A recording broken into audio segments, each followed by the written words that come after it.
우리가 살다 보면 자신의 한계로 불가능의 문제를 만나게 됩니다. 그런데 하나님은 우리가 불가능과 싸워서 승리하는 삶을 살기를 원하십니다. 하나님은 끊임없이 변하는 세상에서 과거에 할 수 없었다고, 과거의 경험의 포로가 되어 할 수 없다고 포기하지 않기를 원하십니다. 어떤 일이든지 스스로 불가능하다고 단정해버리면 불가능의 장벽은 무너지지 않습니다. 어제의 불가능이 오늘은 가능이 될 수 있습니다. 전기나 기차나 비행기나 우주선이나 15세기에는 불가능한 것이었습니다. 사람이 달에 가는 것도 불가능한 일이었습니다. 항생제가 발견되기 전에는 많은 질병이 치료 불가능했습니다. 한때 콜레라, 홍역, 장티푸스, 결핵 등을 치료하는 것은 불가능한 것이었습니다. 그러나 플레밍, 에디슨, 라이트 형제 같은 사람들에 의해서 불가능의 벽은 무너지고 불가능은 가능으로 바뀌었습니다. 하나님은 이런 사람들처럼 불가능과 싸워서 승리하는 삶을 살기를 원하십니다. 그렇다면 우리가 어떻게 하면 불가능과 싸움에서 승리할 수 있을까요? 오늘 첫 번째로 살펴볼 것은 불가능과 싸움에서 승리하려면 믿음을 가져야 합니다. 오늘 본문을 보시면 아들이 간질병에 걸린 아버지가 등장합니다. 갑자기 심한 경련을 일으켰습니다. 땅에 엎드러져 구르며 거품을 흘렸습니다. 귀신의 소리가 들려 불 속으로 뛰어들어가기도 하고 물 속에 뛰어들어가기도 합니다. 하루 이틀이 아니라 어릴 때부터 그렇게 하였습니다. 아이의 병을 고치기 위해서 가지고 있는 재산을 다 허비했을 것이고 가정에는 웃을 날이 없었을 것입니다. 당시 의학적인 방법으로 아들의 병을 고치려 했지만 치료 불가능이라는 판정을 받았습니다. 여기서 포기해버리면 불가능과 싸움에서 패전하고 마는 것입니다. 그런데 오늘 본문에 나오는 아버지는 불가능 앞에서 어떻게 합니까? 예수님을 찾아갑니다. 그러나 가는 날이 장날이라고 예수님을 만날 수가 없었습니다. 그래서 제자들에게 고쳐달라고 했습니다. 그러나 제자들은 그의 아들을 고쳐주지 못했습니다. 여기에서 포기해버렸다면 불가능과의 싸움에서 실패하였을 것입니다. 그런데 이 아버지는 포기하지 않고 예수님께 나아갑니다. 예수님께 무엇을 요구합니까?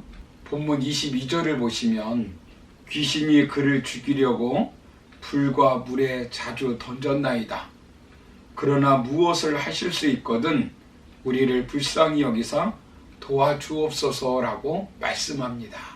무엇을 할 수 있거든 우리를 불쌍히 여기사 도와달라고 간곡히 부탁하고 있습니다. 반은 믿고 반은 의심하고 있는 것입니다. 왜 그렇겠습니까? 예수님의 제자들에게 부탁했지만 예수님의 제자들이 아들의 병을 고쳐주지 못했기 때문에 예수님을 온전히 믿지 못하고 있는 것입니다.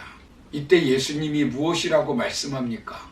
본문 23절을 보시면 예수께서 이르시되 할 수 있거든이 무슨 말이냐? 믿는 자에게는 능히 하지 못할 일이 없느니라 하시니라고 말씀합니다. 즉 100% 믿으라는 것입니다. 예수님의 말씀을 들은 그의 아버지가 어떻게 반응합니까? 본문 24절을 보시면 곧 그 아이의 아버지가 소리질러 이르되 내가 믿나이다. 나의 믿음 없는 것을 도와주소서 하더라 라고 말씀합니다. 이 마음이 바로 예수님이 원하는 마음입니다. 이 마음이 불가능과 싸워서 승리할 수 있는 비결입니다. 돈이 없어서가 아니라 불가능한 것이 아닙니다. 지혜가 없어서 불가능한 것이 아닙니다. 조건이 불리해 불가능한 것이 아닙니다.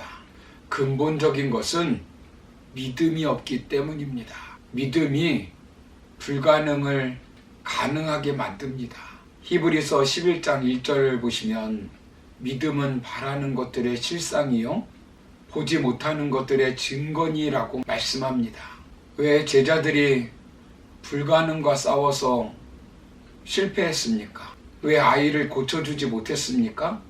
마태복음에서는 그 원인을 정확하게 기록하고 있습니다.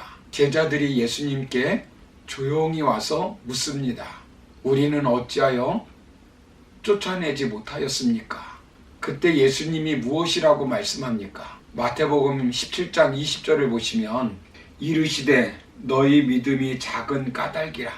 진실로 너희에게 이르노니 만일 너희에게 믿음이 겨자씨 한 알만큼만 있어도 이 산을 명하여 여기서 저기로 옮겨지라 하면 옮겨질 것이요 또 너희가 못할 것이 없으리라 라고 말씀합니다. 불가능과 싸워서 이기려면 예수님과 하나님의 말씀에 대한 100%의 믿음을 가져야 합니다. 믿음에는 세 종류의 믿음이 있습니다. 첫 번째는 구원받는 믿음입니다.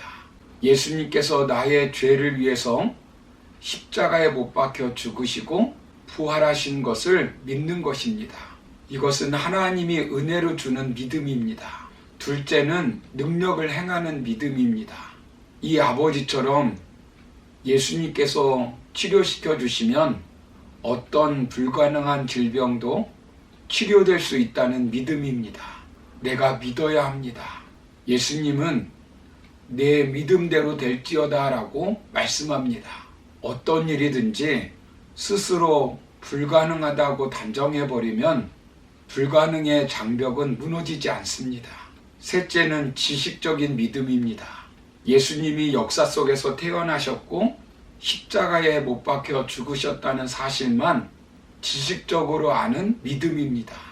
이 믿음은 귀신도 믿고 떠는 믿음입니다. 단지 예수님을 역사적으로 아는 믿음입니다. 이론적인 믿음입니다. 이런 믿음은 구원도 능력도 나타나지 않습니다. 불가능과 싸워 승리하려면 구원받는 믿음, 능력을 행하는 믿음을 가져야 합니다. 우리는 단지 인간의 신념을 믿는 사람이 아니라 하나님의 능력을 믿는 사람들입니다. 하나님과 하나님의 말씀을 믿고 나아가면 불가능과 싸워서 얼마든지 이길 수 있습니다. 불가능과의 싸움에서 매사 시도도 해보지 않고 포기하지 말아야 합니다. 한두 번 실패했다고 포기하지 말아야 합니다. 가나안을 정탐한 12명의 정탐꾼들이 자신들은 메뚜기에 불과하다고 하며 가나안 땅을 정복하는 것을 불가능한 것이라고 믿었습니다. 결국 그들은 가나안 땅에 들어가지 못했습니다. 그러나 여호수아와 갈렙은 달랐습니다. 그들은 우리의 밥이라고 말합니다. 사고 구조가 다릅니다. 민수기 14장 8절을 보시면 여호와께서 우리를 기뻐하시면 우리를 그 땅으로 인도하여 들이시고 그 땅을 우리에게 주시리라. 이는 과연 젖과 꿀이 흐르는 땅이니라 라고 말씀합니다. 결국 그들은 불가능을 가능하게 만든 사람들이 되었습니다. 사랑하는 성도 여러분, 세상의 모든 가능성은 불가능에서 출발하는 것입니다. 악조건과 나이, 장애, 어려움, 능력의 한계 앞에 불가능하다고 포기하는 순간 불가능과의 싸움에서 이미 패하는 것입니다. 불가능과의 싸움에서 승리하는 비결은 믿음입니다. 예수님이 말씀해 주신 할 수 있거든이 무슨 말이냐? 믿는 자에게는 능히 하지 못할 일이 없느니라 라고 하신 말씀을 믿고 승리하는 저와 여러분 다 되기를 주님의 이름으로 축원합니다. 감사합니다.